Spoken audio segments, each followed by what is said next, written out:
네, 이제 웨스트민스터 신앙고백서 그리스도인의 자유와 양심에 대하여라는 부분까지 왔습니다. 네, 이제 구원론이 좀 우리의 삶에 어떻게 이렇게 신앙생활로서 나타나야 되는지 이런 부분들을 좀 다루게 되는데요. 지난 이제 19장에서는 이제 이 웨스트민스터 신앙고백서가 이렇게 전개가 되는 와중에 하나님이 누구신 성경을 통해서 우리가 하나님을 알 수 있다. 그 다음에 하나님의 계획과 하나님이 누구신지를 알고 또 인간의 죄악과 그리스도를 알고 그 이후 이제 그리스도께서 이루신 구원을 이렇게 살펴본 뒤에요. 그럼 과연 우리가 이렇게 신앙생활을 하는데 필요한 율법이나 이런 것들은 우리가 어떻게 이해를 해야 되나 이런 부분들을 조금 다루었습니다. 그러면서 지난 19장에서는 이 율법에 관해서 율법에는 크게 세 가지가 있는데 도덕법 혹은 자연법이라고 부르는 것이 있죠. 그래서 우리의 어떤 양심에 대한 부분, 의무적인 부분, 모든 인간에게 적용되는 부분이죠. 그래서 살펴보시면 이제 함무라비 법전이라던가 또 이스라엘의 이제 율법도 비슷한 부분이 많고요. 십계명이랑 그 다음에 각 지역과 나라에 있는 법들이 굉장히 유사한 부분들이 많죠. 이것은 어떤 것 때문이 아니라 저희에게 있던 어떤 이 양심이나 이런 가책들을 느끼게 되고 그런 부분에 볼 때 인간이라면 좀 이런 게 필요하고 어떤 사회에 어떤 공통된 그런 규례가 필요하지 않나라고 해서 어떤 좀 우리의 인간으로서의 도리, 의무 이런 것들이 자연법 혹은 도덕법으로 표현이 되고 있죠. 그래서 이거는 이제 많은 나라들에서도 찾아볼 수 있는 또 그리스도인으로서도 당연히 이렇게 인간으로서 해야 될 그런 부분들을 얘기하고 있다고 했고요. 그래서 이거는 폐기가 되지 않았다. 이건 계속 지속된다. 라고 얘기를 했습니다. 그 다음에는 이제 의식법. 이건 이제 예배와 그리스도에 대한 부분이죠. 그리스도께서 오셨기 때문에 그림자였던 의식법은 어떤 것을 비추어주던 이게 그리스도를 가르치고 있었기 때문에 그리스도께서 오시면서 자연스럽게 폐기가 되었죠. 그 다음에는 이제 시민법, 이것은 이제 이스라엘 국가에 대한 법들, 이스라엘 백성, 나라에 대한 법이기 때문에 그리스도께서 오시고 이스라엘 나라는 이제 또 없어지고 이런 걸 통해서 시효가 만료되었다 이렇게 배웠습니다. 그래서 이제 이런 이스라엘이 사실 또 교회의 그런 모태를 보여주고 있었기 때문에 교회가 나타나면서 사실은 이스라엘 백성이 이 구속사 속에서는 더 이상 이런 시민법이나 이런 것으로도 효력을 가지지 않게 된 것이죠. 그 다음 이제 저희가 그러면 주로 이슈가 되는 부분은 좀 도덕법하고 자연법 이런 걸 생각을 해보니까 과연 우리에게 양심의 자유는 어디에 있는가? 복음을 누린다고 하는데 대체 어떻게 누려야 되는가? 이런 부분들을 좀 생각을 해볼 수 있을 것 같고요. 그리고 어느 정도까지 우리가 또 자유가 있냐, 또 교회와 어떤 국가 간의 관계에서 교회는 어떤 자유가 있고 그리스도인은 어떤 자유가 있고 어떤 때는 국가의 대다수의 경우는 저희가 순종하고 복종을 하지만 어떤 때는 또 저항을 해야 될 때도 있겠죠. 그런 자유는 어느 경우에 좀 있는가 살펴봐야 될 것 같습니다. 그래서 20장 1에 보면요, 좀 깁니다. 네. 그리스도께서 복음을 믿는 성도들을 위해 값주고 사신 자유로 인하여 그들은 죄책과 정죄하시는 하나님의 분노, 도덕법의 저주로부터 해방되었으며 또한 현재 이 악한 세상과 사탄의 멍에와 죄의 지배로부터 해방되었다. 그리고 악한 고통과 사망에 쏘는 것, 무덤의 승리와 영원한 저주로부터 해방되었으며 하나님께 자유롭게 나아가고 순종하되 이제는 노예같이 두려워서가 아니라 어린아이 같은 사랑과 자발적인 마음으로 순종할 수 있게 되었다. 이게 굉장히 좀 큰 차이인 것 같아요. 전에는 저희가 두렵고 떨림으로 구원을 이루어야 되는데 이제는 어린아이 같은 사랑과 또 자발적인 마음으로 할 수 있게 된 거죠. 그 이유가 이제 해방이 되었기 때문이다 라는 겁니다. 그리고 계속해서 나오는 부분이요, 이 모든 것은 율법 시대의 성도들에게도 있던 일이다. 그러니까 율법 구약에서도 있었던 일이라는 거죠. 이런 양심의 자유는. 그러나 신약 시대의 그리스도인들의 자유는 더욱 확대되어 유대교회가 순종해 지켜야 했던 의식적인 율법의 멍에로부터도 해방되었다. 그리고 은혜의 보좌 앞에 담대하게 나아가게 되었으며 하나님의 자유의 영, 곧 성령과의 교제도 율법 시대의 성도들이 통상적으로 누리던 것보다도 더 충만히 누리게 되었다라고 나옵니다. 그러니까 이게 구약에서도 뭐 성령과의 교제라던가 교회의 만남이라던가 혹은 뭐 그리스도를 누리고 어떤 양심의 자유나 이런 것들이 없는 게 아니라는 거죠. 있었는데 어느 정도 제한적이고 이제 신약 시대에 들어서는 우리가 그리스도를 만나고부터는 더욱더 이런 자유들이 허락되어진다라고 볼 수 있습니다. 그래서 이제 그리스도 안에서 저희가 율법의 저주와 멍에로부터 해방되었기 때문에 두렵고 떨림으로 뭐 구원을 우리가 이루어야 된다, 우리가 구원을 성취해야 된다, 이게 아니라 이제는 순종을 통해서 구원을 누려가는 것이죠. 그래서 이제 야고보서를 보면 이제 많은 사람들이 바울 복음과 야고보의 복음이 조금 다르지 않냐라는 얘기를 합니다. 그래서 바울 복음은 저희가 흔히 하는 이신칭의의 믿음이죠.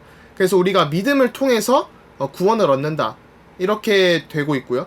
그 다음에 이제 야고보서에서는 우리가 어떤 좀 이 행함이 없는 믿음은 죽은 믿음이다, 이런 식으로 나오고, 또 이제 바울 서신에서도 보면 우리가 이 구원을 얻기 위해 어떤 노력을 해야 되는 것 같은 문맥들이 좀 나올 때가 있죠. 그렇기 때문에 뭐 최근에 이제 신학계의 동향에서는 우리가 믿음이 있어도 이 믿음이 지속되지 않으면 구원을 얻지 못한다, 뭐 이렇게 얘기하는 신학자들도 있습니다. 저는 이제 그런 신학들이 굉장히 바울에 대한 곡해를 했다, 오해를 했다라고 생각을 하는데요. 또 실제로 많은 학회에서도 좀 그렇게 양분화가 되어 있습니다. 근데 이제 저희가 이 개혁주의 신앙고백서에서 딱 확인할 수 있는 것은 우리가 어떤 구원을 얻기 위해서 뭘 해야 되는 게 아니라 이제는 이 율법이 우리의 양심을 더 이상 얽매이지 못하고 어떤 구원을 얻는 기준이 아니라는 것이죠. 그래서 두렵고 떨림으로 뭔가 구원을 이루려고 하는 게 아니라 이미 구원이 주어졌기 때문에, 해방이 있기 때문에 이제는 편안하게 누리면서 또 순종을 하면서 이렇게 구원을 누려가고 하나님께서 우리 삶에 역사하시는 것들을 살펴보라는 것입니다. 그래서 구약 시대에도 어떤 이런 자유가 있었지만, 양심의 자유가 있었지만 굉장히 제한적이었고요. 또 의식법에 묶여 있었기 때문에 굉장히 제한적이었다고 볼 수 있습니다. 이게 신약 시대에는 그리스도의 자유가 더욱 확대되고 풍성하게 누릴 수 있었던 것이죠. 그래서 이 성경을 읽을 때도 신약 시대의 문맥을 조금 살펴보면 굉장히 도움이 되는 게 많습니다.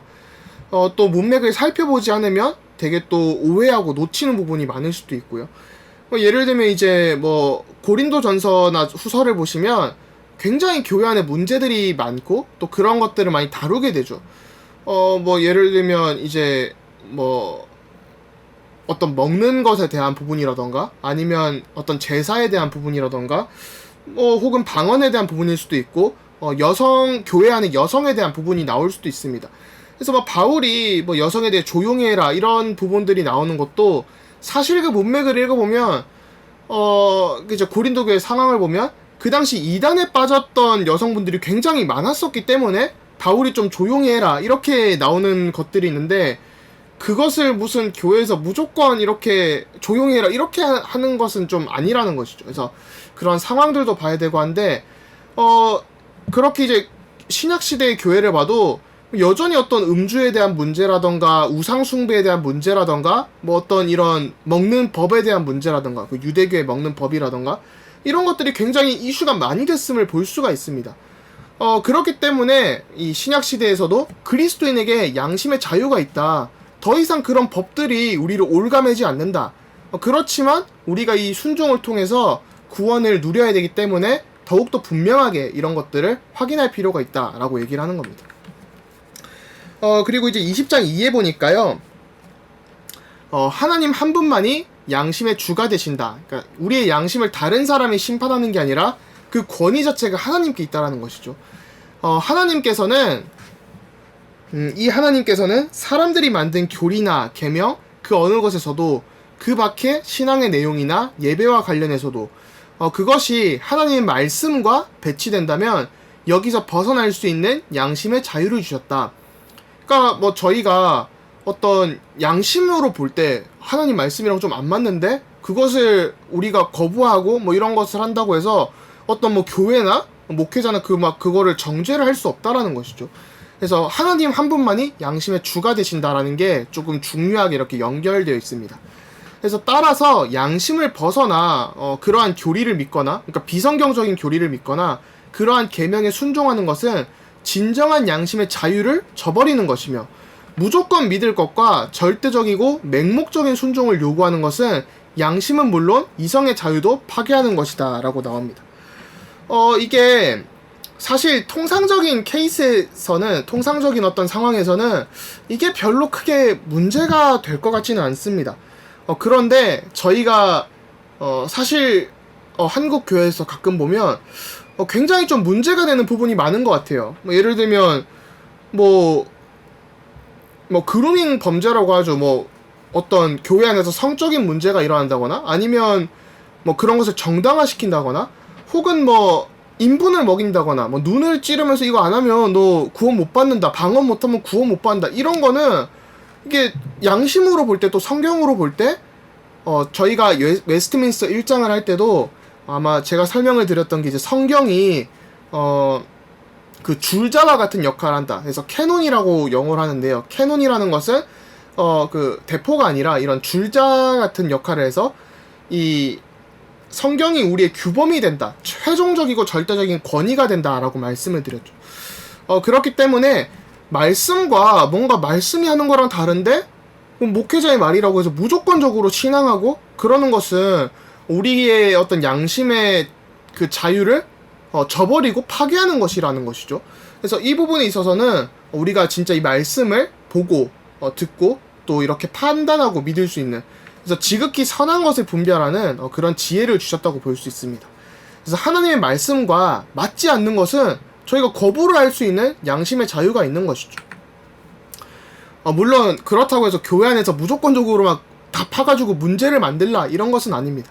그러니까 틀린 것을 알고도 계속 믿고 따른다면 양심의 자유를 저버리는 것이죠.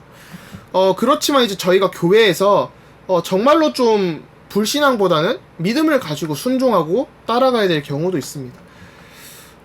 저도 가정에서 이렇게 신앙 교육을 받게 되잖아요. 받을 때 저희 부모님께서 항상 저에게 해주신 말씀이 있어요. 그래서 항상 목회자의 편에 서라. 그리고 목사님이 예수가 그리스도 아니다, 이 말하기 전까지는, 그러니까 복음에 대한 진리를 저버리기 전까지는 목회자의 편에 서야 되고, 또 하나님이 세우셨기 때문에 당연한 것이죠. 또 교회 안에서 그렇게 이렇게 청빙을 하고 하는 과정들이 당연히 우리가 목회자의 편에 서야 되는 것이고, 또 우리의 결정보다 목사님이 더 기도하시는 분이기 때문에 더욱 따라가야 된다.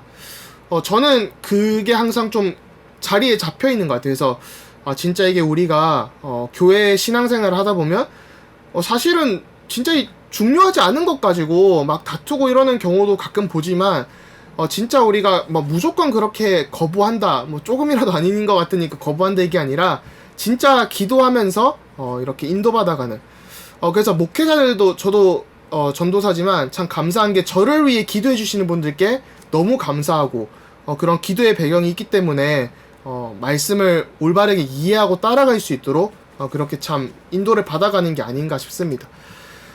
그래서 이제 무조건 믿으라 이러는 것도 틀린 것이죠. 한국 교회에서 가끔 그런 일들이 있었는지는 모르겠습니다만은, 인간은 일단 지성적이고 이성적인 존재이고, 또 하나님의 말씀, 또 그리스도께서 오신 것이 로고스, 이렇게 표현이 되어지죠.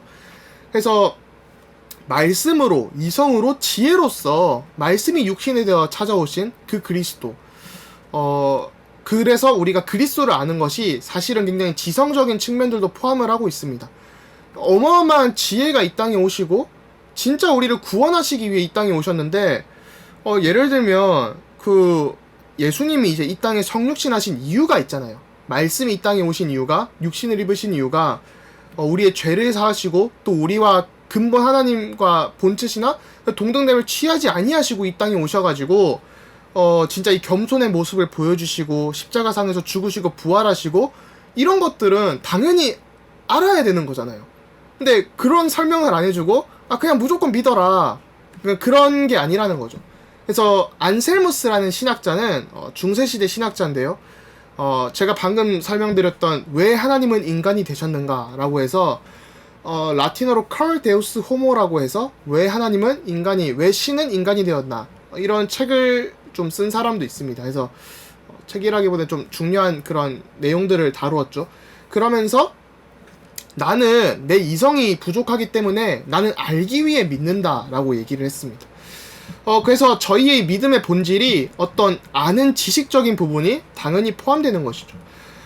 그런데 이제 뭐 무조건 믿어라 그냥 아무런 설명 없이 뭐 약 장사하는 것도 아니고 뭐 이거 먹으면 무조건 낫는다 이러는 것보다는 그래서 당연히 설명이 돼야 되잖아요. 이 약이 어떤 효과가 있고 뭐 부작용도 있을 수 있고 이런 것들이 설명이 돼야 되는데 그런 거는 그냥 이거 무조건 먹어라 뭐 이런 거랑 같다면 사실은 좀 문제겠죠. 그래서 사실은 제가 이번 주에 본 글이지만 한 신학자분이 또 저희 학교에서도 자주 얘기했던 부분이고 많은 사람들이 병에 걸리거나 아프거나 하면 의사는 좋은 사람을 찾아가려고 합니다.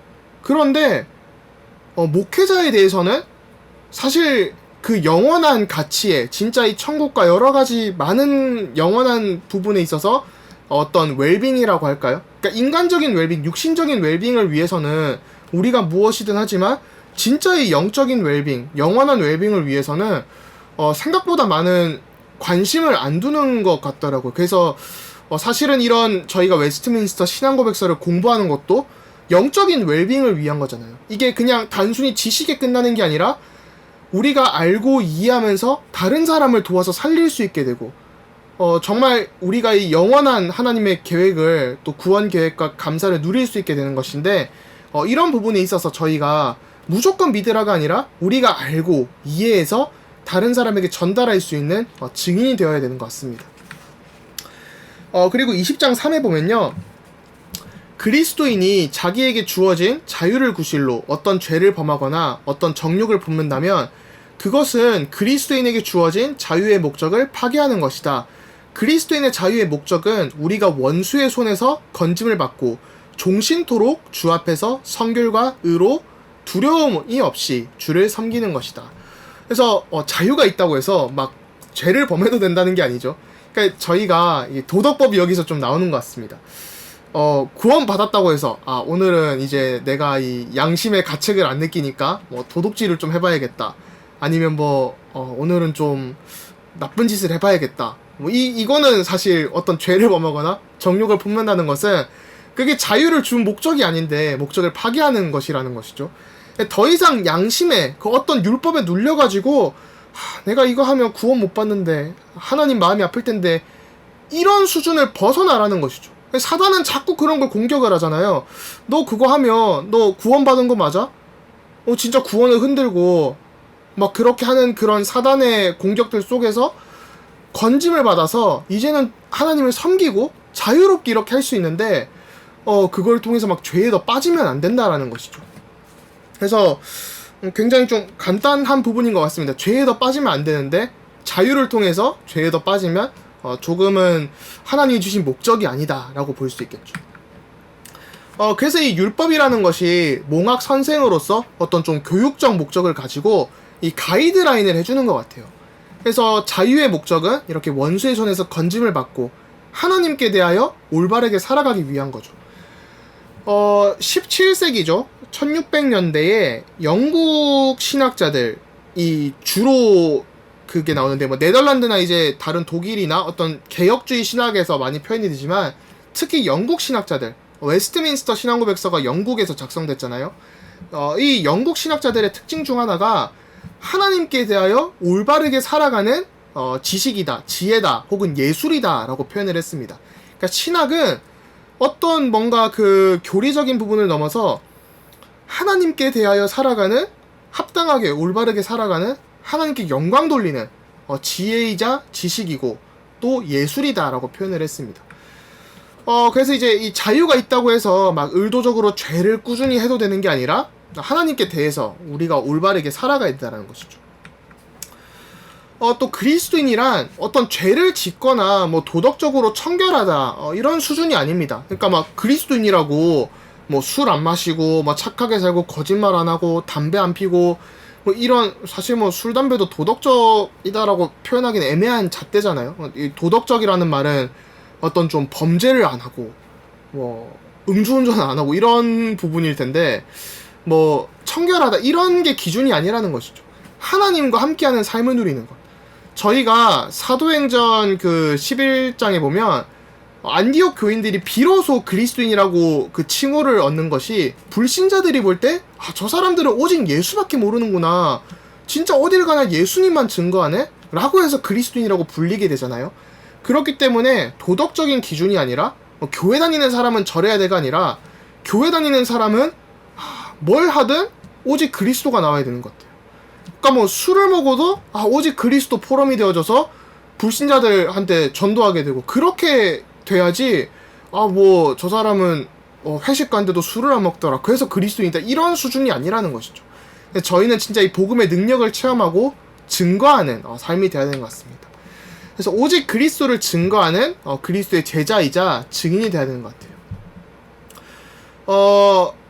그 하나님이 주신 이 자유를 또 적절히 누리면서 본을 보여야겠죠. 물론 이제 사실 뭐 회식이나 이런 것들이 굉장히 어려운 부분이 있잖아요. 물론 뭐 그런 곳에서도 술을 안 먹고 이러면 담배 하면 좋겠죠. 근데 이 자유를 적절히 누리면서 좀 그리스도인이라면 저 사람 보니까 뭐가 다르다 해서 다른 사람들이 어떤 진짜 깊은 고민이 있을 때 상담을 할 수 있는, 제가 어제 어떤 드라마를 보는데 마인이라는 드라마가 있다고 해서 어제 1화를 봤거든요. 근데 그 수녀님이 나오더라고요. 그래서 재벌집에서 일어나는 것들을 수녀님께 가서 상담을 하는 그런 것들을 보게 됐는데, 그런 것처럼 좀 진짜 이 그리스도인이라면 다른 사람을 살릴 수 있는 그런 또 자유들을 적절히 누리는, 그래서 좀 본을 보이는 삶을 살아야 되는 것 같습니다.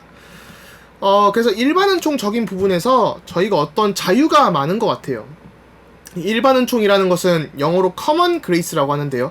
이 common은 이 교집합적인 부분, 그래서 불신자와 신자가 또 모든 피조물이 공통적으로 가지고 있고 누리는 하나님이 주시는 은혜입니다. 그래서 뭐 하나님이 창조에 대한 섭리라던가 우리의 양심, 또 여러가지 축복들, 뭐 비가 오고 눈이 오고 날이 덥고 이런 걸 통해서 사실 세상이 돌아가는 그런 축복들, 그리고 도덕적인 부분이나 어떤 면에서는 뭐 경제라던가 달란트라던가 또 문화나 예술, 과학, 건강 이런 것들이 일반 은총에 해당하죠. 그래서 이런 것들은 적절히 저희가 누릴 수 있는 그런 것들이 있습니다. 그러면 이제 여기서 조금 깊게 한번 가보면요, 이런 게 있는 것 같아요. 헬라어로 아디아포라라는 게 있습니다. 아디아포라, 헬라어인데요. 이게 뜻이 뭐 대수롭지 않은, 중요하지 않은 이런 겁니다. 영어로도 아디아포라라고 많이 쓰고 한국어 사전에도 아디아포라가 나오더라고요.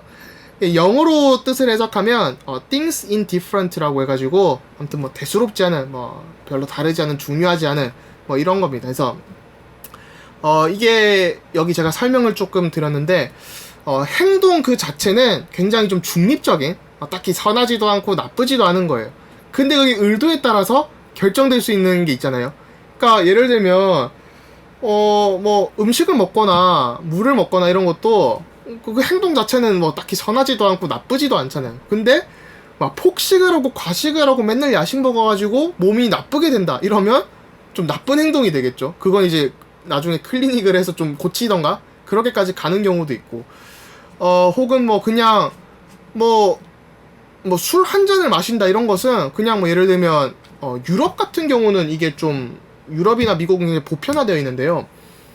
펍에 가서 예를 들면 맥주 한 잔을 한다 이런 것들은 그 자체는 그냥 뭐 음료수를 마신다 이런 기호 음식 개념이니까 뭐 그 자체는 나쁘지도 않고 뭐 선하지도 않고 이런 건데, 그 이후에 뭔가 술 먹고 사고를 친다, 자꾸 어디 전봇대에 가서 박아서 뭐 다리가 부러진다 뭐 이런 경우가 되면, 아니면 술만 먹으면 싸운다, 그러면 이제 나쁜 행동이 되는 것이죠.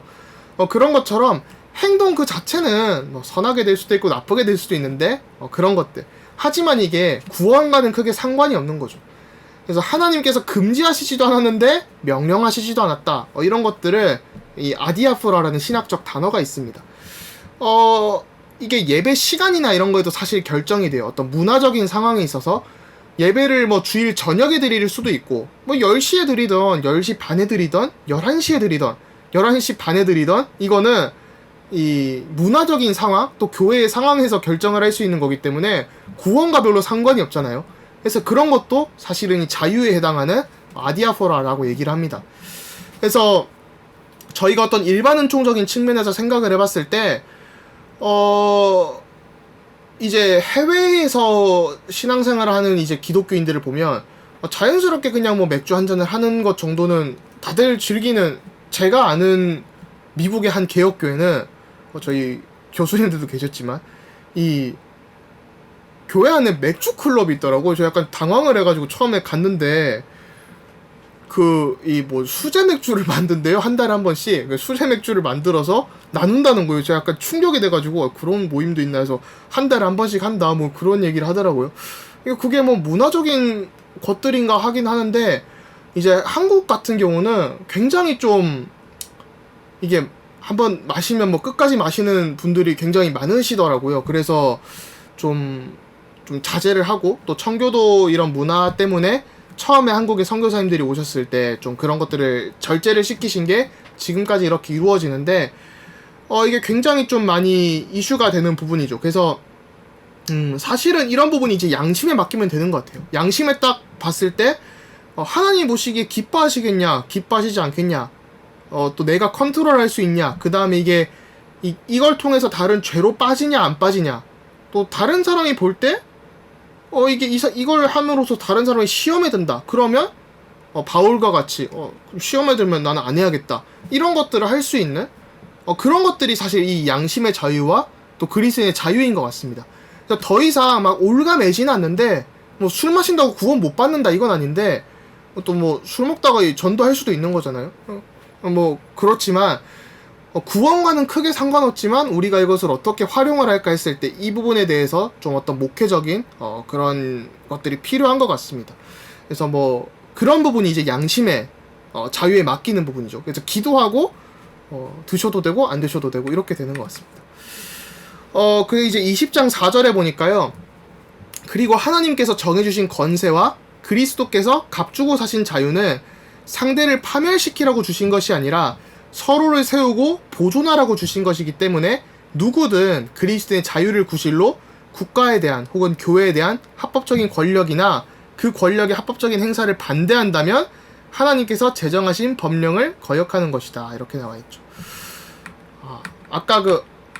그리고 그들이 본성의 빛 또는 믿음이나 예배 혹은 대화에 대한 기독교의 일반 원칙 그리고 경건의 능력에 반대되는 의견을 발표하거나 그런 행동들을 지속할 때 그러한 잘못된 의견이나 행동이 그 성격에 있어서나 그런 것들을 발표하고 지속시키는 방법에 있어서 그리스도께서 교회 안에 세우신 외적 평화와 질서를 파괴하는 것이라면 그들은 이에 대해 해명하도록 법적으로 소환될 수 있다라고 나옵니다. 그래서 뭐 교회를 핍박하면 안 된다라는 것이죠. 너무 제가 아까 아디아프로 하니까 약간 생각이 났는데, 전에 이제 저랑 조금 아는 목사님이 이제 다른 교단의 어떤 약간 율법적인 교단의 목사님이셨어요. 출신이 이제 요로 결석에 걸리신 거예요. 제 기억으로 요로 결석이었던 것 같아요. 그래서 병원에 갔더니 의사분이 교회 장로님인데 목사님 약간 맥주도 조금 드시면 좋다 이런 얘기를 하셨다더라고요. 그래가지고 이제 그 목사님이 한번 얘기를 하면 이거를 하셔야 되나 말아야 되나 고민을 하시더라고요. 그래서 그런 걸 보면서 그냥 일반 은총적으로 뭐 보통 요로 결석에는 맥주를 먹으라고 하는 치료법이 있나 봐요. 그래서 그런 것들이 뭐 굳이 이 양심의 자유 이런 것들이 해당을 하는 거죠. 그래서 그럴 때는 그냥 뭐 치유의 목적으로는 좀 드셔도 되지 않나라는 그런 제가 얘기들을 나눴던 기억이 나네요. 그래서 그런 좀 양심의 자유, 더 이상 그런 율법적인 게 아니라는 것이죠. 네, 그래서 뭐 구원과 상관이 없는 거니까요. 여기 20장 4에 보니까요, 하나님께서 정해주신 권세라고 나옵니다. 근데 이 문맥을 잘 읽어보면 하나님께서 정해주신 권세와 그리스도께서 값주고 사신 자유라고 나오는데, 그리스도께서 값주고 사신 자유는 우리의 구원과 교회잖아요. 근데 여기 정해주신 권세라고 할 때 누구든 다시 읽어볼게요. 네. 그리고 하나님께서 정해주신 권세와 그리스도께서 값주고 사신 자유는 상대를 파멸시키라고 주신 것이 아니라 서로를 세우고 보존하라고 주신 것이기 때문에 누구든 그리스도의 자유를 구실로 국가에 대한 혹은 교회에 대한 합법적인 권력이나 그 권력의 합법적인 행사를 반대한다면 하나님께서 제정하신 법령을 거역하는 것이다. 이렇게 나옵니다. 뒤에도 나오는데 웨스트민스터 신앙고백서에서 얘기하는 하나님께서 정해주신 권세는 대부분 이제 국가를 얘기를 합니다. 물론 이 당시는 이제 좀 영국 자체가 기독교 국가고 이런 것들도 나오죠. 물론 이제 항상 신학교에서 이렇게 윤리학을 나누고 정치신학을 나눌 때 나오던 이슈가 북한이었어요. 북한도 과연 하나님께서 세우신 나라냐, 인권을 탄압하고 뭐 교회를 핍박을 하는데 그걸 또 나라로 봐야 되냐, 이런 질문들이 굉장히 많거든요. 항상 인간이 세운 나라들은, 문화들은 부족하지만 그래도 하나님께서 정하신 그런 것들이 있다. 또 이제 그리스도께서 값주고 사신 자유는 교회다, 이렇게 나오는 거죠. 그래서 이게 국가가 어떤 합법적인 권력이나 그 권력이 합법적인 행사를 하는 것을 저희가 반대를 한다면 그것은 하나님께서 제정하신 법령을 거역하는 것이다 라고 나옵니다. 그래서 예를 들면 이게 좀 사실은 굉장히 정치적인 이슈가 민감하긴 한데요. 최근에 이제 교회 또 집합금지 명령 이런 것들이 나왔죠. 이게 국가가 어떤 사회의 어떤 그런 복지라던가 좋은 것들을 얘기를 하고 있기 때문에 그 부분에는 교회가 분명하게 협조를 해야 되는 것도 있습니다. 오히려 선제적으로 해야 되죠. 그런데 좀 사실 합당한 조치가 아닌 것들도 많잖아요. 저도 이제 지하철을 타고 가끔 자주 다니는데 어제도 이제 버스를 탔는데 막 싸우시는 거예요. 마스크를 다 끼시고 어떤 두 분이 마스크를 끼고 대화를 하시니까 바로 앞에 앉은 마스크 끼신 이 손잡이를 하신 분이 그 대화를 하면 안 된다 하고 막 싸우시는 거예요. 버스가 되게 꽉 차 있었거든요. 저녁 6시라. 그 뭐 약간 전 드는 생각이, 저렇게 싸우실 거면 그냥 버스를 안 타고 택시를 타시지 왜 이 버스를 너무 막 진짜 막 마스크 써도 얘기하면 안 된다 이러고 계속 싸우시는 거예요. 막 마스크 썼잖아 이러고 있는데 사실 굉장히 수도권이나 이런 데서는 요즘 교회들 되게 못 가게 하고 집합 금지하고 이렇게 하는데 좀 형평성이 안 맞다라는 말들은 계속 나오죠. 그럼에도 불구하고 어떤 그런 합법적인 권력의 그런 합법적인 명령들은 교회가 따라야 될 이유도 있다라고 하는 겁니다. 그런데 대다수의 경우는 따라야죠. 그런데 이제 반대할 수 있는 경우가 있죠. 이런 식으로 좀 뭔가 이성적으로 판단을 할 때나 좀 합리적이지 않다. 그리고 우리의 믿음이나 예배나 경건의 능력 등에 뭔가 좀 반대되고 그런 것들이 지속될 때, 예를 들면 그 작년에 아마 그랬죠. 그 성가대 이거 성경책 비치하지 마라, 성경책 펴지 마라, 그런 것들은 저희의 믿음과 예배랑 반대되는 거잖아요. 그런 것들은 저희가 당연히 반대를 할 수 있는 것이죠. 그래서 기준이 이런 우리가 좀 합법적으로 이성적으로 생각할 때 말도 안 된다. 그리고 교회 안에 평화와 질서를 파괴할 때는 당연히 국가에 대한 저항을 해야 됩니다. 대부분은 그냥 좀 전염병이 있을 때는 좀 이렇게 알겠다 이렇게 할 수 있는데 그런 좀 행정명령들이 내려올 때는 교회가 좀 협의회가 모여서 반대를 충분히 할 수 있는 그런 게 돼야 되는 것 같습니다. 그래서 막 무조건 막 갑자기 예를 들면 뭐 국가의 어떤 정책, 예를 들면 이제 그 어떤 교회가 환경운동을 하는 목사님이 계세요. 그러다 보니까 아스팔트나 시멘트를 써서 만드는 것은 안 된다. 뭐 그분은 이제 아이디어가 벽돌로 집을 지으셔야 되는 것 같아요. 저는 잘 모르지만 이제 뭐 그런 얘기를 하시더라고요. 그러다 보니까 이 교회의 이름으로 어떤 무슨 재건축 반대 이런 거를 하세요.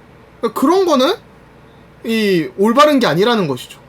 하나님께서 제정하신 법령을 거역하는 수준으로 올바른 게 아닌데 어떤 예배를 방해하거나 이런 것들은 저희가 해야 된다라는 겁니다. 그래서 어떤 정치적인 아젠다, 정치적인 토픽에 있어서 무조건적으로 막 국가를 반대하고 국가를 지지하고 그런 것이 아니라 우리의 믿음과 비추어 볼 때. 그래서 한국교회가 지금 사실 좀 그런 부분이 너무 위태위태한 부분들이 있는데, 그래서 뭐 교회가 어떤 양심의 자유가 있으니까 사드 배치를 반대해야 되고 뭐 그런 것들을 하자는 게 아니라요. 진짜 이 교회 안에 평화나 질서가 파괴될 때, 반대로는 어떤 정치적 주제 때문에 교회 안에 평화나 질서, 원네스가 파괴되고 교회가 어떤 싸움이 된다. 그러면 그런 분쟁을 멈춰야겠죠. 그런 것들을 좀 생각을 해볼 수 있는 것 같습니다. 그래서 많은 부분들에 하나님께서 세우셨기 때문에 뭐 순종을 해야 되지만 교회를 위협한다. 다음 세대 우리 후대를 위협한다. 또 복음을 막 내려놓게 핍박을 한다. 이러면 반항을 하고 저항을 해야 되는 것 같습니다. 네, 그래서 좀 요약을 해보면요. 우리가 이 양심의 자유를 누리지만 죄로 연결되는 행동이나 죄의 통로가 될 수 있는 부분은 차단을 해야 되는 거죠. 그리고 이제 그 그리스도인의 자유를 통해서 좀 본을 보이는 그리스도인의 삶을 살아야 되고요. 어떤 양심의 이런 행동들이 뭐 구원을 어떤 행동을 한다고 해서 잃는 그런 일들은 아닙니다. 그래도 어떤 좀 이런 좀 지혜가 필요하다. 그래서 그리스도인은 도덕적인 증인이라기보다는 도덕적으로는 착하게 사는 사람 많잖아요. 이제 뭐 착하게 살면 그렇다고 그리스도인이 아닌 거잖아요. 착하게 산다고 그리스도인이면 좀 아니겠죠. 그래서 그리스도인은 말씀의 증인으로서 그리스도의 모습이 나타나고 오직 그리스도가 증거되어지는, 그래서 그리스도의 향기가 흘러나는 그런 사람이라고 얘기할 수 있습니다. 그리고 또 국가와 교회는 어느 정도 상호 보완적이고, 국가는 어떤 그 시민 사회적인 걸 하면 교회는 영적인 걸 책임지면서 어떤 좀 순종을 하지만서도 국가가 교회를 예배를 방해하고 핍박을 한다 할 때는 좀 강력하게 목소리를 낼 수 있는 그런 일들이 필요한 것이죠. 그래서 교회의 평화를 위협할 때 국가에 대한 저항을 저희는 해야만 합니다. 그래서 북한 같은 경우도 저희가 당연하게 목소리를 내서 얘기를 해야 되는 부분이 있고요. 또 예배를 못 모이게 하는 것도 전염병 때 협조는 하지만 이게 너무 비상식적으로 강력하게 하는 것은 또 저희가 저항을 할 필요도 있고 그런 것들이 있는 것 같습니다. 그래서 그런 부분에 있어서 저희가 그냥 양심의 자유가 있는 걸 넘어서 교회에서도 양심의 자유가 있고 좀 그런 부분을 해야 되죠. 다음 주에는 이제 예배와 안식일이 나옵니다. 아마 두 파트로 나눠야 될 만큼 분량이 좀 긴 것 같은데요. 굉장히 좀 의미가 있는 것 같아요. 이게 예배와 안식일이 과연 무엇인가. 예배의 시간에 대해서도 아까 그 아디아포라 이런 것들이 나오거든요. 그래서 아마 굉장히 좀 교회를 더욱 알아가는 재밌는 시간이 아닐까라는 생각이 듭니다. 네, 그래서 또 양심의 자유를 그리스도에서 이제 양심에 이렇게 있는 걸 보면서 다음 주에 또 뵙도록 하겠습니다. 네, 감사합니다.